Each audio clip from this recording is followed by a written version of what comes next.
नमस्कार, स्वागत है आपका। शुरुआत करते हैं बड़ी खबर के साथ। मुंबई में एमएलसी बाबा सिद्दीकी की हत्या को लेकर अपडेट आया है। कुछ दिन पहले उनकी सुरक्षा बढ़ाई गई थी। पुलिस ने कुछ लोगों को हिरासत में लिया है, उनसे पूछताछ की जा रही है। एनसीपी अजीत पवार गुट के नेता थे बाबा सिद्दीकी। बेटे जिशान के दफ्तर के बाहर बाबा को गोली मारी गई है। कांग्रेस छोड़कर कुछ महीने पहले ही एनसीपी में आए थे। पेट में 2 और सीने पर 1 गोली मारी गई। हत्या के 2 आरोपियों को गिरफ्तार किया गया है। आशंका है कि अंडरवर्ल्ड का हाथ हो सकता है। बाबा सिद्दीकी फिल्म स्टार्स के साथ भी खूब देखे जाते थे। मौजूदा राज्य सरकार में हिस्सेदार एनसीपी अजीत पवार गुट के वो नेता थे। डिप्टी सीएम अजीत पवार के सभी कार्यक्रम फिलहाल रद्द किए गए हैं। बड़ी जानकारी सामने आ रही है। तो एनसीपी नेता बाबा सिद्दीकी की गोली मारकर हत्या कर दी गई है। सीने और पेट में उनको गोलियां लगी हैं। पुलिस ने 3 लोगों को गिरफ्तार किया, उनसे पूछताछ की जा रही है। शनिवार की देर रात मुंबई के बांद्रा ईस्ट में उन पर कई राउंड फायरिंग की गई। इसके बाद उनको गंभीर अवस्था में लीलावती अस्पताल में भर्ती करवाया गया। बताया जा रहा है कि उनके सीने और पेट में 2 से 3 गोलियां लगी, जिसके बाद उनकी मौत हो गई। फिलहाल जानकारी मिल रही है कि अजीत पवार के सारे कार्यक्रम रद्द कर दिए गए। एनसीपी अजीत पवार गुट के वो नेता थे। कुछ समय पहले ही कांग्रेस पार्टी छोड़कर एनसीपी में शामिल हुए थे। और इस वक्त हमारे साथ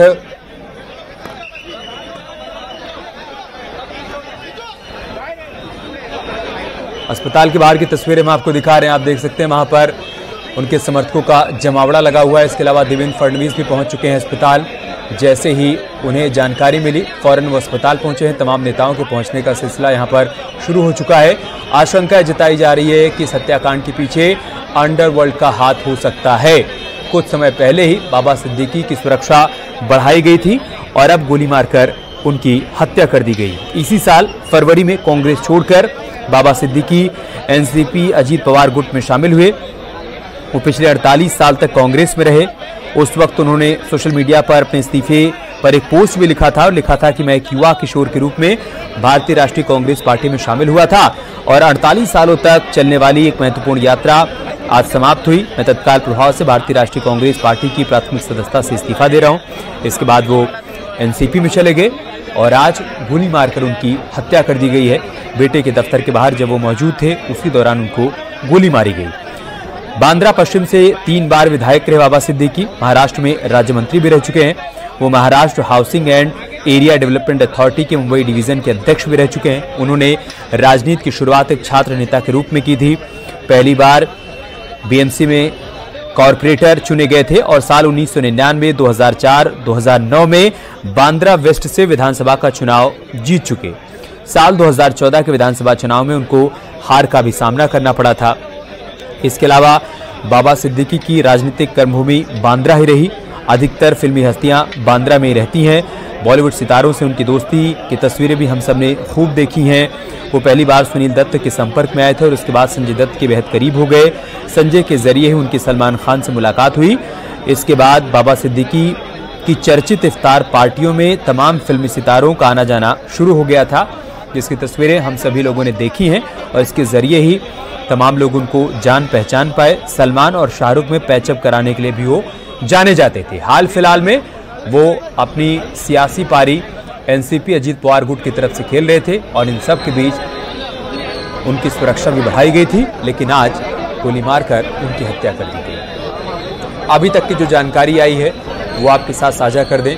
बताया जा रहा है कि बेटे जिशान के दफ्तर के बाहर जब वो मौजूद थे तभी उन पर गोली चलाई गई और जानकारी के मुताबिक उन पर 2 से 3 गोलियां चलाई गई हैं, जो कि उनके शरीर से बरामद भी की गई हैं। पेट में 2 और सीने पर 1 गोली लगी है। हत्या के 2 आरोपियों को पुलिस ने गिरफ्तार भी किया है, उनसे पूछताछ की जा रही है और आशंका है कि अंडरवर्ल्ड का हाथ हो सकता है बाबा सिद्दीकी की हत्या के पीछे। बाबा सिद्दीकी फिल्म स्टार्स के भी काफ़ी करीबी रहे हैं। उनके इफ्तार पार्टियों में फिल्मी सितारों के आने जाने की तस्वीरें हम सभी ने देखी भी हैं। मौजूदा राज्य सरकार में हिस्सेदार एनसीपी अजीत पवार गुट के वो नेता थे। डिप्टी सीएम अजीत पवार के सभी कार्यक्रम फिलहाल रद्द कर दिए गए हैं और इन सब के बीच लीलावती हॉस्पिटल के बाहर बाबा सिद्दीकी के तमाम समर्थकों की भारी भीड़ देखने को मिल रही है। एनसीपी अजीत पवार गुट के तमाम नेता यहां पर पहुंच चुके हैं। इसके अलावा देवेंद्र फडणवीस भी अस्पताल पहुंचे हुए हैं, ये जानकारी भी मिल रही है। जैसे ही बाबा सिद्दीकी को गोली लगी उनको फ़ौरन लीलावती अस्पताल ले जाया गया, जहां उनके इलाज की कोशिश की जा रही थी। लेकिन इन सब के बीच उनकी मौत की खबर सामने आई है और मौत की सूचना मिलने के बाद तमाम नेताओं के, समर्थकों के और कार्यकर्ताओं के लीलावती अस्पताल पहुंचने का सिलसिला जारी है। शुरुआती दौर में पुलिस ने 2 लोगों को गिरफ्तार किया है। उनसे पूछताछ की जा रही है कि इस हत्याकांड में उनकी क्या भूमिका है या फिर कौन कौन लोग इस हत्याकांड में शामिल हो सकते हैं। क्या इस हत्याकांड में अंडरवर्ल्ड का कनेक्शन निकल कर आ रहा है। इन तमाम एंगल से पूरे मामले की जांच पड़ताल की जा रही है। लेकिन फिलहाल पुलिस प्रशासन के लिए चुनौती है कि माहौल शांतिपूर्ण रहे, उनके समर्थक, उनके सपोर्टर्स उपद्रव न करने पाए, कहीं पर भी स्थिति बिगड़ने न पाए। ये फिलहाल पुलिस प्रशासन की तरफ से कोशिश की जा रही है।